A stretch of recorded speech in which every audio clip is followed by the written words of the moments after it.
Good morning again. There was a time when I told our oldest son that I would really be disappointed if he ever became a pediatrician, a neurologist, or an attorney. And then our youngest son became an attorney.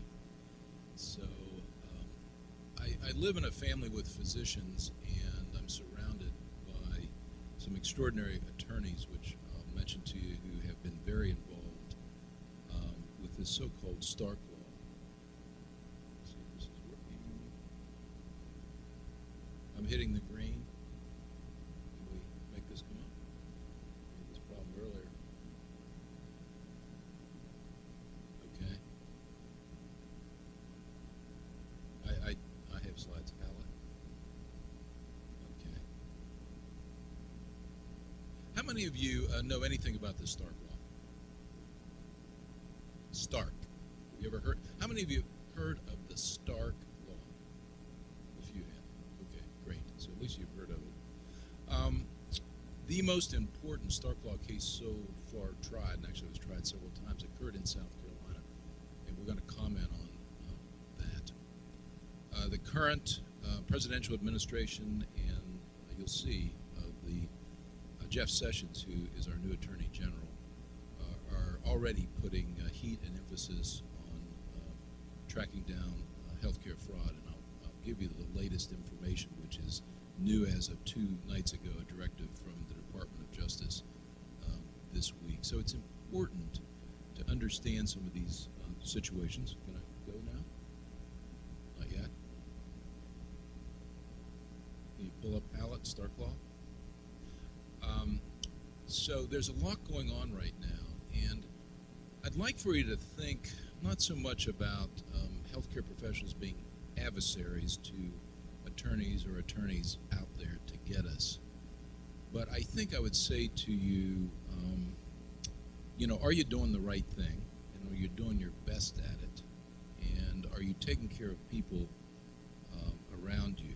Because you'll see that the people around you, if they notice that you are doing something that's not quite right, they become what is known as a whistleblower. And there's a lot of money in that. And so you got to do right, and you have to do right for the people around you, because it's, if I'm doing something wrong, I'm not going to call up the federal assistant attorney and say, hey, come investigate me. But someone who works around you may. Okay, so let's talk a little bit about what the Stark Law is. In 1988, a congressman, Pete Stark from California, became concerned about what was reported to him by friends who were physicians in California, that some physicians were probably scamming Medicare and Medicaid. They were submitting fraudulent claims.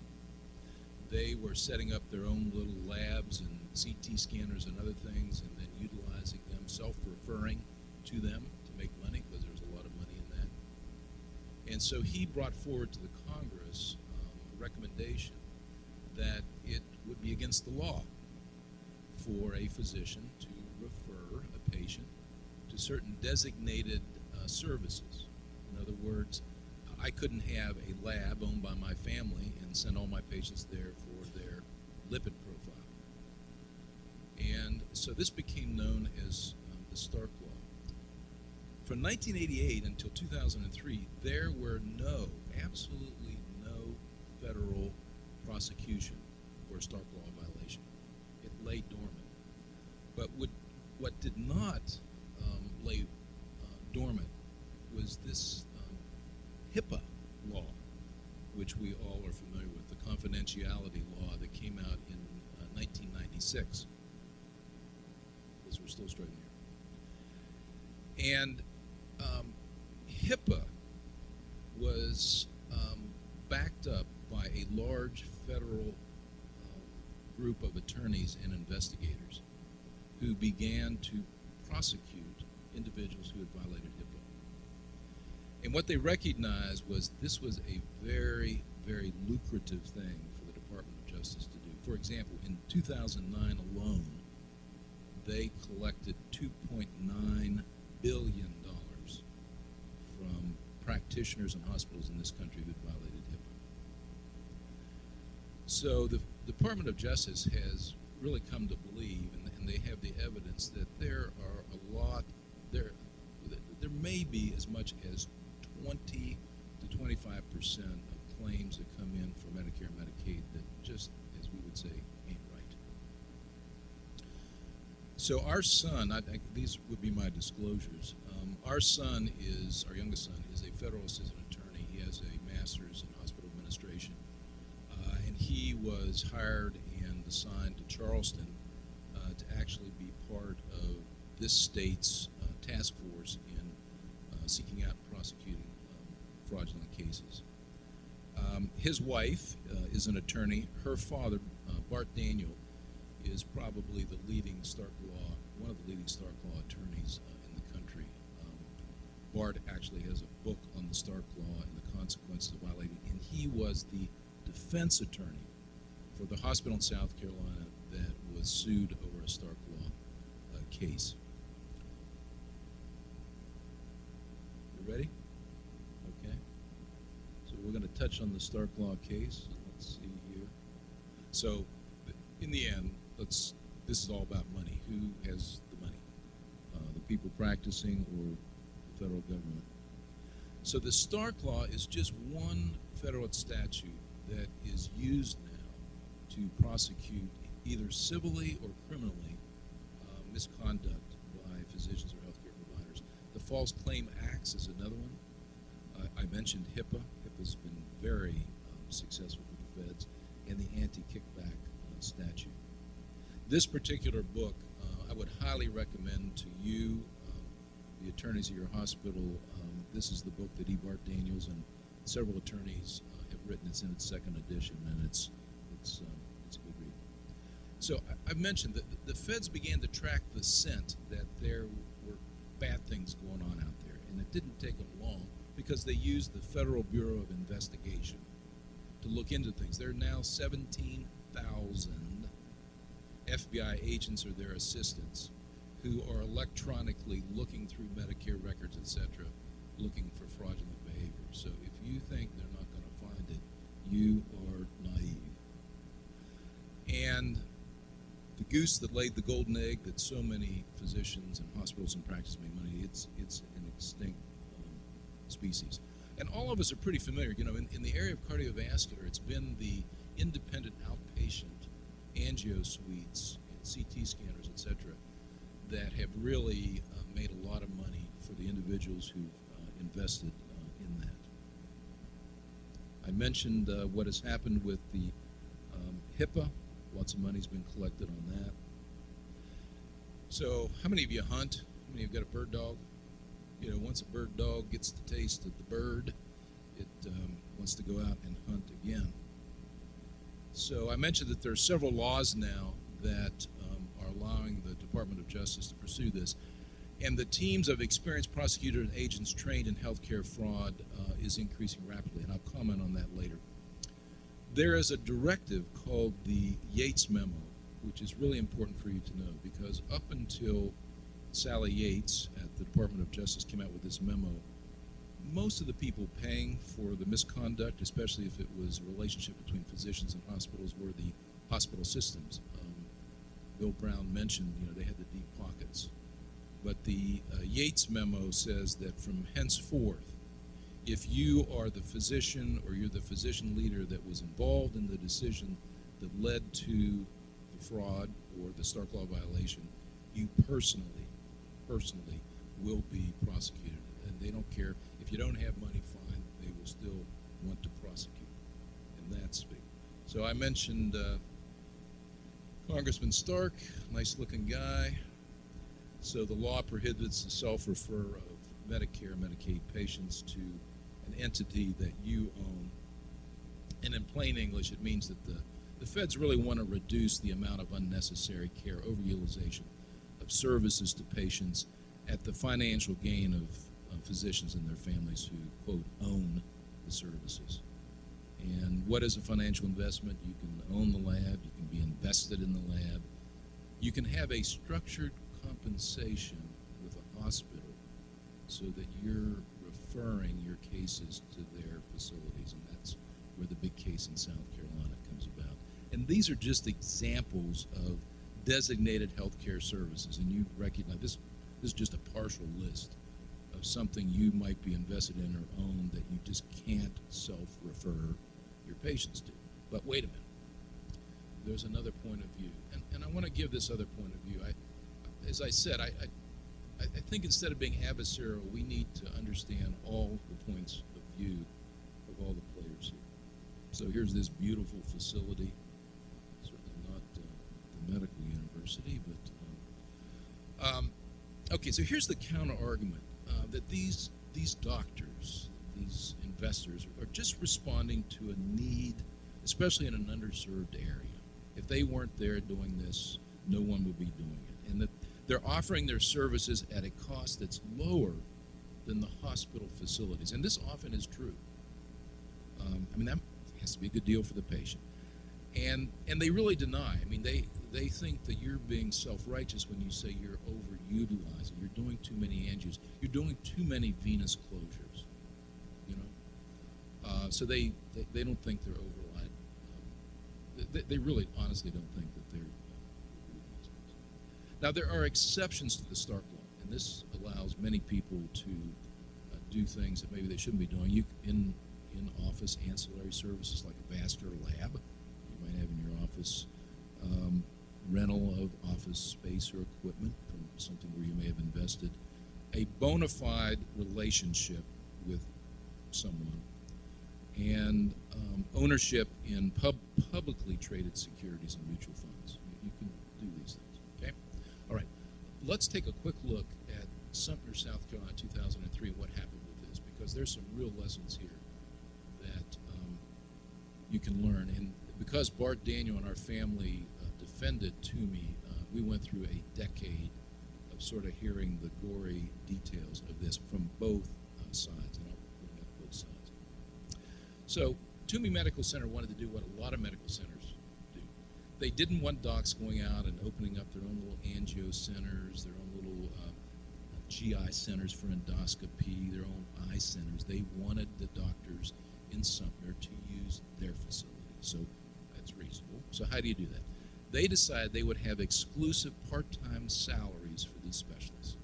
So they might come to Jeb Hallett and say, Jeb, if you sign on here, your salary with us, let's say you bring your angios to our hospital, we'll pay you 131% of the net revenues that we collect on those procedures. That's your salary. And you get a bonus above a certain amount, okay? And a non-compete clause. By the way, you can't go out and, if you leave us, you can't go out for a couple of years and set up anything in the community. So we've just bought you.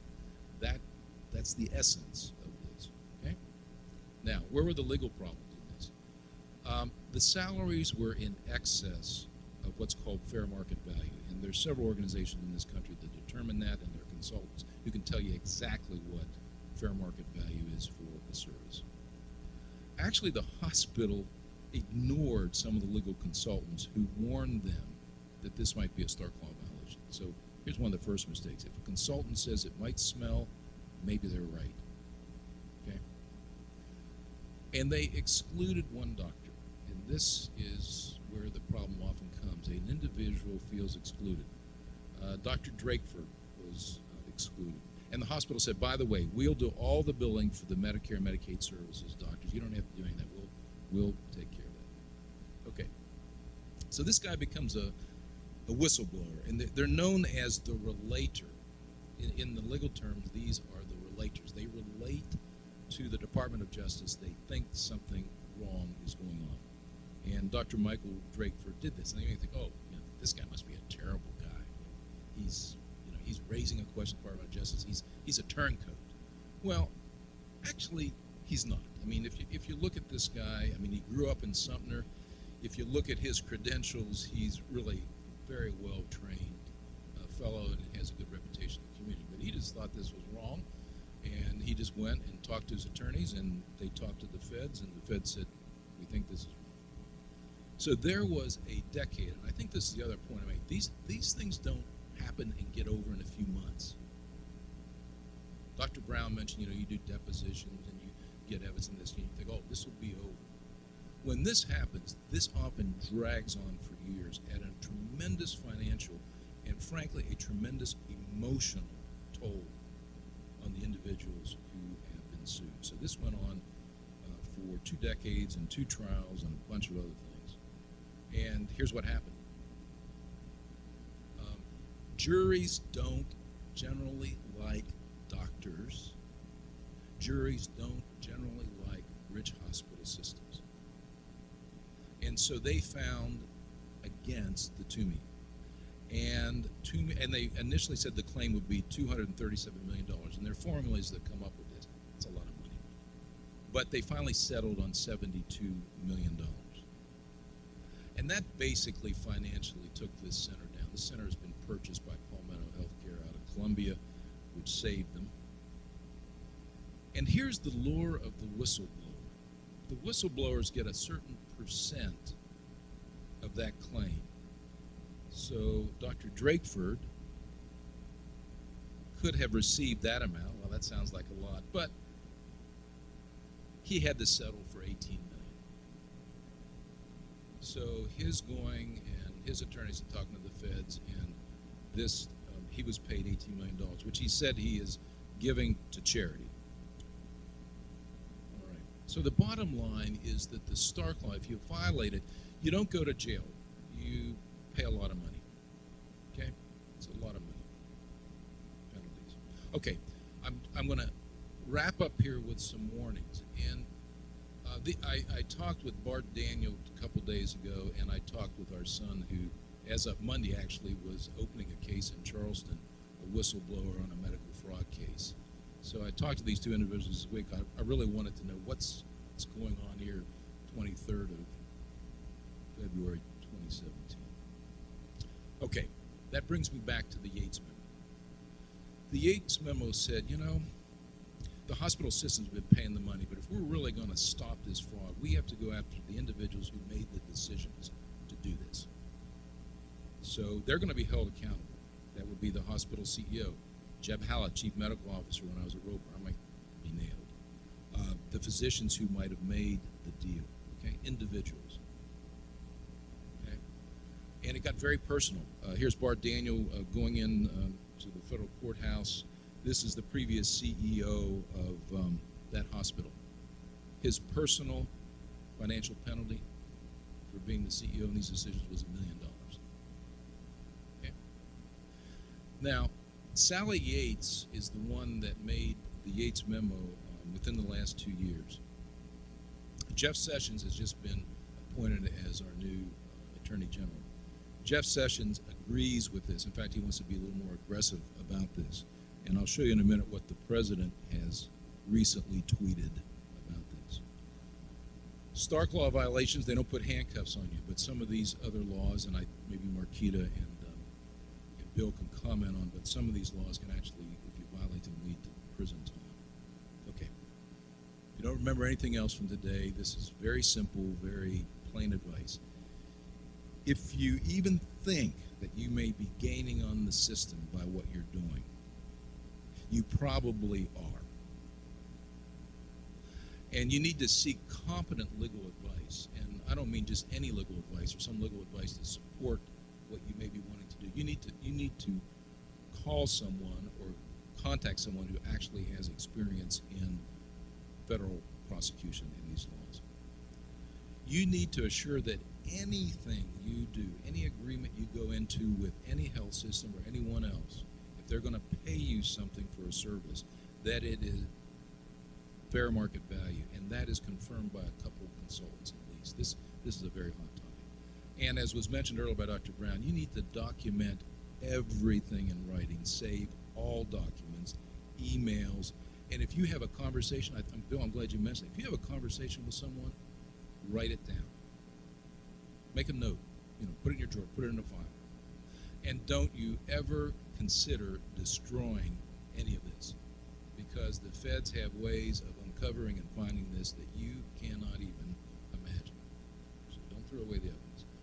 So now here's the rest of the story. have to end up with this. What's happened to some of these players in these cases and these laws? How many of you remember Paul Harvey? Probably young people don't, but some of us do. He was a great commentator. All right. Pete Stark served in the Congress for 40 years. Announced that he was an atheist and has been voted out of the Congress. He's gone. The whistleblower. The whistleblower was sued in 2013 and lost a big malpractice suit in Sumter. Sally Yates, that name may be familiar to you because Sally was recently fired by the President of the United States because of her comments about the immigrant ban. But Sally is the one. Her memo will continue to be supported by the President. This is the essence of a recent memo that went out since the inauguration to Department of Justice expects all federal assistant attorneys to pursue investigation and prosecution of all known healthcare fraud and to prosecute individuals responsible for the decisions resulting in the fraud. So be very careful what you accept for your piggy bank from anyone. And I put this up. I was talking with our son the other night, and I said, Matt, I know you're bringing a case Monday. Are there other cases in the state? And he said, Dad, we have enough cases to keep us busy now for a few years. They have the evidence and their case is ready to go. What they don't have is enough federal assistant attorneys yet. We got one up there, and our son's down here, and they got one up there, and got another one up there, and one there, and another one there. But the Department of Justice intends to really blanket this country with federal assistant attorneys to pursue this because there's so much money to be retrieved. And this is a recent tweet from our president. Obamacare has been a disaster, so much bad care and so much fraud. I'm going to replace Obamacare and stop the fraud. I'm taking him for his word. So what's available at the exits today? Kleenex for your tears, phone numbers for the best Stark lawyers, and any of you who want visa applications to get to Mexico, we've got some in the bags. Thank you.